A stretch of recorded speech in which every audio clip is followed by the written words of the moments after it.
کہ پاکستان میں ایک ٹائم تھا جس وقت ہماری اسٹیبلشمنٹ یہ کوشش کرتی رہی کہ عمران خان بھی اس طرح کا سیاستدان بن جائے جس طرح کے پاکستان پیپلز پارٹی میں مسلم لیگ نون میں موجود ہے، کہ روایتی بیانات دیں ایک دوسرے کے خلاف، اپنی اپنی باریاں دیں، 4 سال 5 سال حکومت کریں، پھر آپ اپوزیشن میں چلے جائیں، پھر ان کی باری بدل جائے، پھر وہ حکومت کر لیں، وہ اپوزیشن میں چلے جائیں، بس باریاں بدلنے کا سلسلہ ہو اور روایتی بیانات ہوں، ایک دوسرے پہ تنقید بھی کی جائے تو سوچ سمجھ کے کی جائے، ظالم حکمران کے خلاف بھی بولا جائے تو ظالم حکمران سے پہلے اجازت دی جائے پھر بولا جائے، یہ چاہتے تھے، یہ خواہش تھی ان کی۔ لیکن مسئلہ ہوا کہ عمران خان تھوڑا سا ٹیڑھا آدمی نکلا، اس نے ان کی بات نہیں مانی۔ اب ان کی خواہش یہ ہے کہ پاکستان کے عوام اس طرح ہو جائیں کہ وہ منوان سب کچھ قبول کر لیں، جو اسٹیبلشمنٹ ہونے کہے اس کے آگے وہ ساری پاکستان کے عوام 25 کروڑ عوام شہباز شریف بن جائیں۔ وہ شہباز شریف جن کے بارے میں پنڈی والوں کے ترجمان منیب فاروق عرف منا کہتے ہیں کہ شہباز شریف کی ڈکشنری میں وائے کا لفظ نہیں ہے۔ ان سے جب بھی اسٹیبلشمنٹ اور chief of army staff field marshal Asim Munir کوئی کام کرنے کو کہتے ہیں تو وہ آگے سے وائے نہیں کہتے ہیں، کیونکہ ان کی ڈکشنری میں وائے کا لفظ کیوں میں یہ کام کروں نہیں ہے۔ وہ سلوٹ مارتے ہیں پہلے، پھر یس سر کر کے چلے جاتے ہیں اور کام کر۔ اب اسٹیبلشمنٹ کی خواہش یہ ہے کہ پاکستان کے 25 کروڑ عوام بھی شہباز شریف بن جائیں، ہر چیز جو پنڈی والے چاہیں اس پہ سر تسلیم خم کریں اور سب کچھ سموتھلی چلے، اور اس کے لیے 27ویں آئینی ترمیم آ رہی ہے جس میں پاکستان کی عدلیہ کی رہی سہی ساکھ وہ بھی ختم کر دی جائے گی، پارلیمنٹ کو بھی سٹیمپ بنا دیا جائے گا، اور تمام 4 صوبائی حکومتیں، آزاد کشمیر کی حکومت، گلگت بلتستان کی حکومت، ان کو بھی عملی طور پر مفلوج کر کے رکھ دیا جائے گا۔ نہ کوئی پولیٹیکل پارٹی بول سکے گی، نہ ہم پالیٹیشنز بول سکیں گے، اور پی ٹی آئی کا بندوبست تو 27ویں آئینی ترمیم کے دوران یوں کیا جائے گا۔ یہ میں انفارمیشن کی بنیاد پر کہہ رہا ہوں، میں نے جس طرح انٹرو میں بتایا کہ گزشتہ رات میری ایک ایسے صاحب سے ملاقات ہوئی جو ہیں تو اوورسیز پاکستانی کینیڈا میں رہتے ہیں، لیکن ان کے پاکستان میں چکر اتنے لگتے ہیں کہ ان چکروں کی وجہ سے ہم جب ان کی خبریں پڑھتے ہیں سوشل میڈیا پہ تو ہم سارے بھی چکر میں آ جاتے ہیں کہ یہ چکر کیا ہے، کہ یہ صاحب اتنے زیادہ آتے جاتے ہیں۔ لیکن گزشتہ روز جب ان سے ملاقات ہوئی تو میں نے انہیں لگے ہاتھوں یہ کہا کہ حضور آپ سے تو اٹھ کے ملنا پڑتا ہے، کیونکہ اگر آپ کی رسپیکٹ نہ کی تو کہیں ملک قاسم امان کا فون نہ آ جائے اسلام آباد پہ۔ اس پہ انہوں نے مزید وضاحتیں پیش کی، لیکن بالآخر خبر جو ان کی سے گفتگو سے نکلی وہ یہ، وہ تقریباً 12-14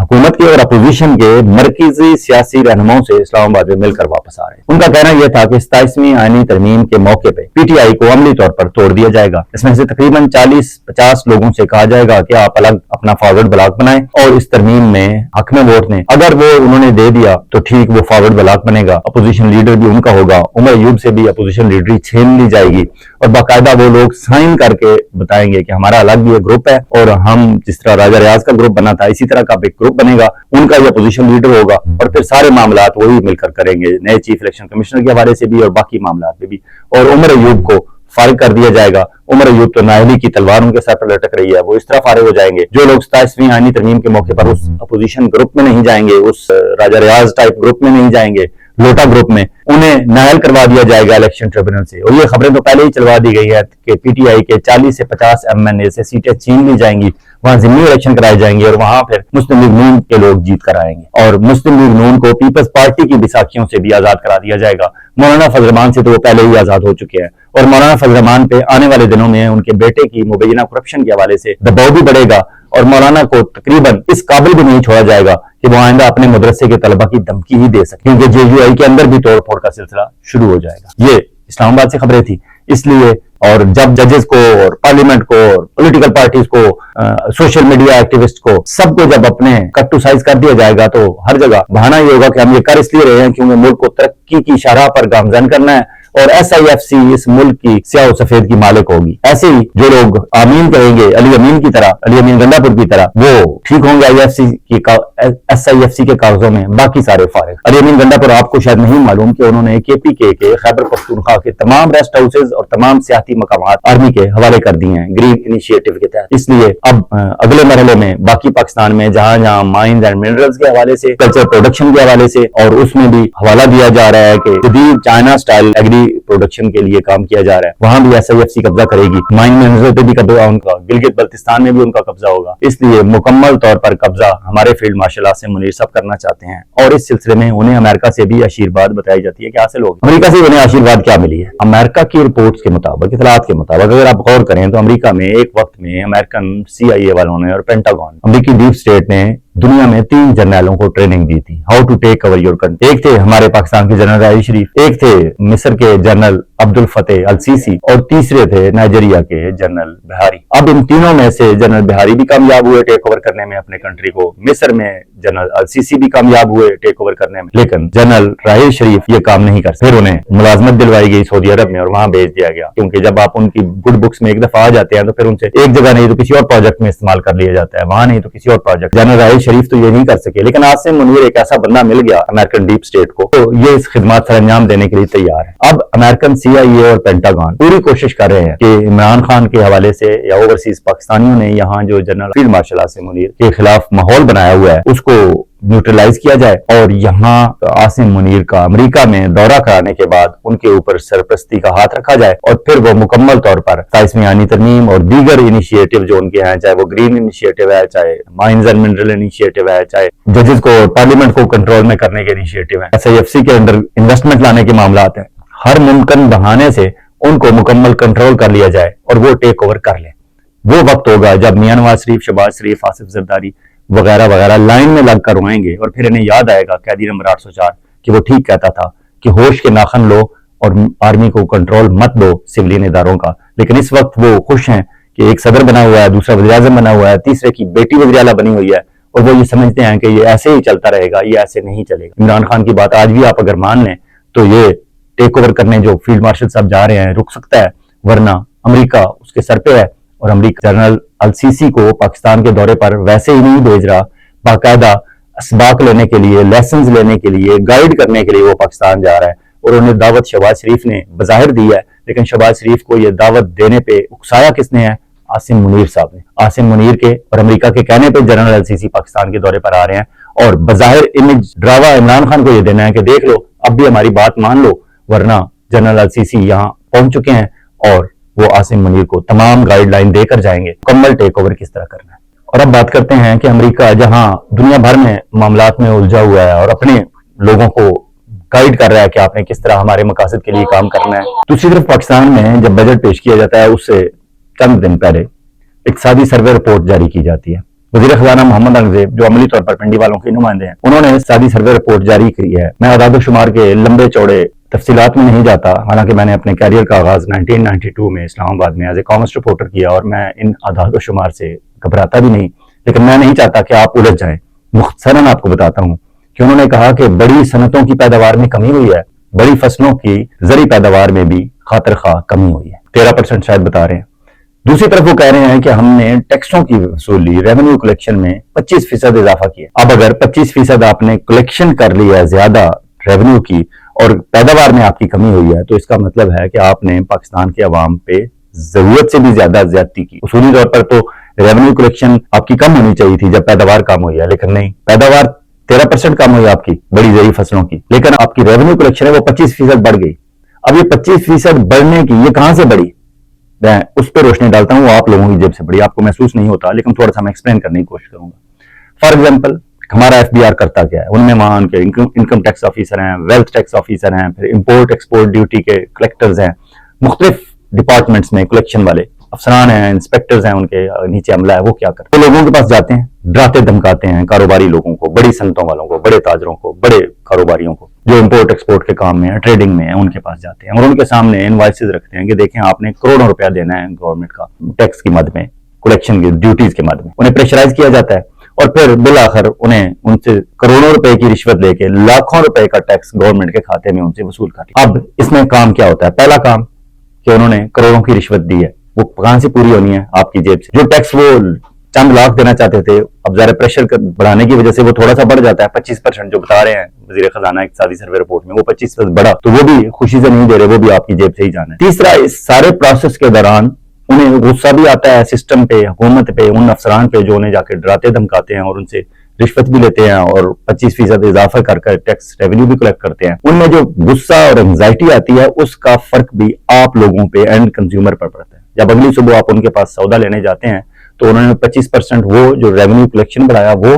جو ان کی پروڈکشن کم ہوئی اس کا بھی خرچہ انہوں نے وہاں سے نکالنا ہے, اور جو ان کو غصہ آیا نظام پہ اس سارے پہ, وہ بھی اس کا بھی غصہ آپ پہ اترتا ہے. تو الٹیمیٹلی آپ کو 300-400%, یہ جو 25% اورنگزیب صاحب بتا رہے ہیں اس کا 300-400% بڑھ کے آپ کی کمر توڑنے کے لیے حاضر ہوتا ہے. یہ ہے ان کا فارمولہ. ادھر پاکستان کے نامور صحافی عمران ریاض خان صاحب مینڈیٹ اور حکومت اور ان کے سرپرستوں نے بڑی کوشش کی کہ وہ حج پہ نہ جا سکیں، لیکن بالآخر وہ چھپ چھپا کر پاکستان سے بھاگے، لندن پہنچ گئے اور اب یہاں سے وہ عمرہ حج ویزا لگوا کر سعودی عرب گئے. حج کے دوران 1-2 دن تک کی ان کی خبریں اور ٹویٹس آتی رہی. اس کے بعد اب ان کے حوالے سے مکمل خاموشی ہے. ڈاکٹر محیط پیرزادہ اور کچھ لوگوں نے تشویش کا اظہار کیا کہ جس طرح ارشد شریف شہید کو اللہ نہ کرے دبئی میں پریشرائز کیا گیا اور وہاں سے انہیں کینیا جانے پر مجبور کیا گیا، عمران ریاض خان کے ساتھ بھی کچھ ایسا تو نہیں ہوا. اس تشویش کی وجہ سے اب سوشل میڈیا پہ اس پہ بہت بحث ہو رہی ہے. حالانکہ حسنین رفیق جو ایک اور سوشل میڈیا ایکٹیوسٹ ہیں، انہوں نے وضاحت کی ہے کہ نہیں، میری بات ہو گئی ہے، عمران ریاض خان ٹھیک ہے. لیکن لوگوں کو تسلی نہیں ہو رہی جب تک عمران ریاض خان کے اپنے ٹویٹ سے ان کا اپنا کوئی ولاگ نہیں آئے گا، ان کی طرف سے خیریت کی اطلاع نہیں آئے گی. لوگوں میں یہ پریشانی موجود ہوگی کہ ہم پہلے ابھی ارشد شریف کے شہید کے لواحقین کو انصاف نہیں دلا سکے. اللہ نہ کرے کہ ہمیں ایک اور اس طرح کے سانحے سے دوچار ہونا پڑے. ہماری دعا ہے کہ عمران ریاض خان اور ان کی فیملی خیریت سے ہوں اور وہ خیریت سے واپس لندن پہنچا. پاکستان کے نامور صحافی شاہین صبائی صاحب نے ایک ٹویٹ کی ہے جنرل عمر کے بیٹے محمد زبیر کی پی ٹی آئی میں شمولیت کے حوالے سے. وہ کہتے ہیں، اکثر لوگ پوچھ رہے ہیں آپ کا کیا خیال ہے، زبیر عمر خان کی پارٹی میں شامل ہونا چاہتے ہیں. ایک جرنیل کے بیٹے آخر میں اپنے والد کی تعلیم و تربیت کے خلاف کیسے جا سکتے ہیں؟ اسد عمر خان کے ایک بہت مضبوط ساتھی سمجھے جاتے تھے، مگر جب وقت آیا اور ابا جی کے ساتھیوں کا دباؤ آیا تو پتلی گلی سے کھسک لیے اور ابھی تک زبان کھولنے کی ہمت نہیں کر سکے. محمد زبیر تو ان کے ساتھ ہی رہتے، کھاتے پیتے اور خان پر ظلم کرنے میں پوری طرح شامل تھے. عہدے بھی لیے اور مزے بھی کیے. مسلم لیگ نون میں تھے پہلے، یہاں تک کہ ننگی تصویریں بھی باہر آ گئیں. پھر چوروں کی آپس میں لڑائی ہو گئی اور دوریاں ہو گئی. اب اگر خان نے ان جیسے ہی بے ضمیر لوگوں کو اپنی پارٹی میں لینا ہے تو افسوس کا ہی مقام ہوگا. ابھی خان کی پارٹی اتنی کمزور نہیں ہوئی کہ دشمنوں کو ہی گود میں بٹھا لے. اگر ایسا ہوا تو پھر مقام عبرت اور مایوسی ہی ہوگی. اگلا لیڈر پھر خواجہ آصف، پھر رانا ثنا اور پھر شہباز شریف بھی لائن میں کھڑے ہوں گے. یہ شاہین صبائی صاحب کا خدشہ ہے. اور اب غزہ کی صورتحال کے حوالے سے آپ کو بتاتے چلیں کہ چند روز پہلے یورپ سے ایک فریڈم فلوٹیلا روانہ ہوا تھا جس میں اٹلی، فرانس اور جرمنی کے اہم شخصیات تھیں. 12 رکنی اس وقت میں گیم آف تھرون کے ایک نامور اداکار بھی شامل تھے. اب وہ فریڈم فلوٹیلا غزہ کا محاصرہ توڑنے کے لیے اسرائیل کی حدود میں جب داخل ہوا تو اسرائیلی فوج نے اس فریڈم فلوٹیلا پر قبضہ کر لیا اور ابھی تک اب وہ تمام جو آزادی چاہتے تھے اور اب تک کی اطلاعات کے مطابق اس فریڈم فلوٹیلا کے 12 اراکین کو اسرائیلی فوج نے اپنے قبضے میں لے رکھا ہے. حالانکہ وہ صرف وہاں امدادی کارروائیوں کے لیے گئے تھے اور وہ کوریڈور کھولنا چاہتے تھے کہ یہ محاصرہ ختم کیا جائے. وہاں لوگ بھوک سے مر رہے ہیں، ان کے پاس دوائیں نہیں ہیں. گزشتہ صرف ایک دن میں 50 سے زیادہ بچے بھوک کی وجہ سے جان سے گئے اور یہ صورتحال ایک دن کی نہیں، یہ گزشتہ 3-4 ہفتوں کی. انہوں نے کہا ہم صرف اوپننگ کے لیے گئے ہیں کہ یہ ایک انسانی امداد کا کوریڈور اوپن کرنے کے لیے ہم گئے ہیں، لیکن اگر ہمارے ساتھ یہ اس طرح کا ہوتا ہے، یہ جانے سے پہلے کہ ان کے انٹرویوز تھے. اب تو وہ اسرائیلی فوج کے قبضے میں، اب ان کی کوئی خیر خبر نہیں آ رہی. اللہ کرے وہ محفوظ ہوں اور خیریت سے اپنا سامان فلسطین کے مظلوم بچوں اور عورتوں تک پہنچانے کے بعد وہ واپس آئیں. دوسری طرف جمعرات کے روز مصر کے شہر قاہرہ میں ایک ملین مارچ ہو رہا ہے جہاں پورے یو اے ای سے، پورے مڈل ایسٹ سے اور ترکیہ سے قافلے روانہ ہو چکے ہیں. جمعرات میں وہ 1 ملین مارچ ایکسپیکٹ کر رہے ہیں کہ 10 لاکھ سے زیادہ لوگ اکٹھے ہوں گے اور پھر شاید وہاں سے ان کا پلان بنے کہ وہ ٹورڈز اسرائیل اور فلسطین کے بارڈر تک مارچ کر کے جائیں اور دنیا کو یہ باور کرانے کی کوشش کریں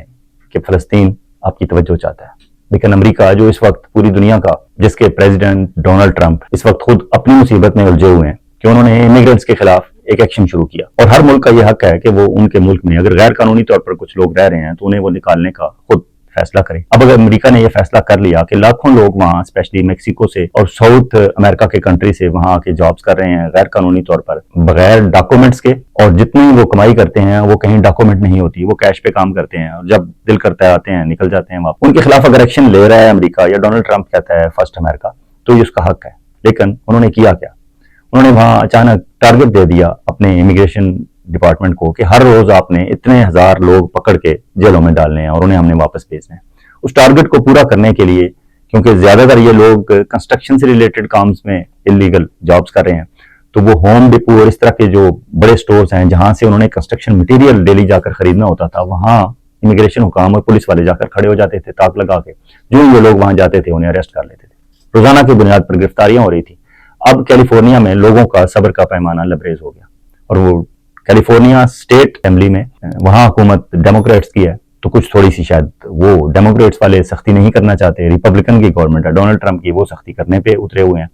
وہاں پھر لوگوں نے باقاعدہ واپس پولیس پر حملہ کرنا شروع کر دیا. اب وہ ابتدائی طور پر پتھراؤ سے شروع ہونے والی بات گراؤ جلاؤ اور سرکاری املاک کو نقصان پہنچانے اور پولیس کی گاڑیاں پولیس کی عمارتیں جلانے پر تک پہنچ چکی ہے. اور الزام ڈونلڈ ٹرمپ پر یہ لگایا جا رہا ہے کہ ڈونلڈ ٹرمپ نے نیم فوجی دستوں کو بغیر اسٹیٹ اسمبلی کو بھی بلا لیا اور ان سے ایکشن کرانا شروع کر دیا, اس لیے لوگوں کا غم و غصہ زیادہ ہے. اب دیکھیں ڈونلڈ ٹرمپ اس معاملے کو کس طرح سیٹل کرتے ہیں. لیکن دوسری طرف ایلان مسک کے ساتھ جو ان کی لڑائی ہے وہ بھی اس حد تک بڑھ چکی ہے کہ ایلان مسک نے تو کہہ دیا کہ میں نئی پولیٹیکل پارٹی بناؤں گا, اور اس پہ انہوں نے لوگوں سے سرویز بھی لے لیا, اور اس سروے کے مطابق ان کا کہنا یہ ہے کہ 80% لوگ امریکہ میں یہ چاہتے ہیں کہ اب ایک اور تیسری پولیٹیکل پارٹی ہونی چاہیے, اور اس کا نام شاید وہ امریکہ پارٹی رکھنا چاہتے ہیں. لیکن ڈونلڈ ٹرمپ نے انہیں اپنے لیے خطرہ محسوس کیا, اور ڈونلڈ ٹرمپ نے پہلے دھمکی دی تھی کہ تمہارے جتنے کاروباری معاملات ہیں امریکہ میں ان سب کو ختم کر دوں گا, ان کے ساتھ گورنمنٹ کے معاہدے کینسل کر دیے جائیں گے. ابتدائی طور پر اطلاعات یہ ہیں کہ ٹیسلا کار بنانے والی کمپنی ان کو امریکہ کے اندر پروڈکشن سے روک دیا گیا ہے. اور ڈونلڈ ٹرمپ کے حوالے سے ایک بیان چل رہا ہے سوشل میڈیا پہ, جس نے انہوں نے کہا کہ کچھ دن پہلے مجھے ایک کار تحفے میں دی تھی ایلان مسک نے, میں اب اس کار کو $69 میں بیچ رہا ہوں, کیونکہ اس کار کی ورتھ ہی $69 ہے, اس سے زیادہ نہیں ہے. اب یہ سٹیٹمنٹ جب پبلک ہوگی اس کے بعد ٹیسلا کے شیئرز کتنے گریں گے یہ تو 1-2 دن میں معلوم ہوگا. لیکن اس سے پہلے ایک دن میں, جس دن حکومت سے الگ ہوئے ایلان مسک, ایک دن میں $150 ارب کا انہیں سٹاک مارکیٹ میں نقصان ہوا, اور یہ نقصان رکنے کو نہیں آ رہا. اجازت چاہوں گا. اللہ حافظ.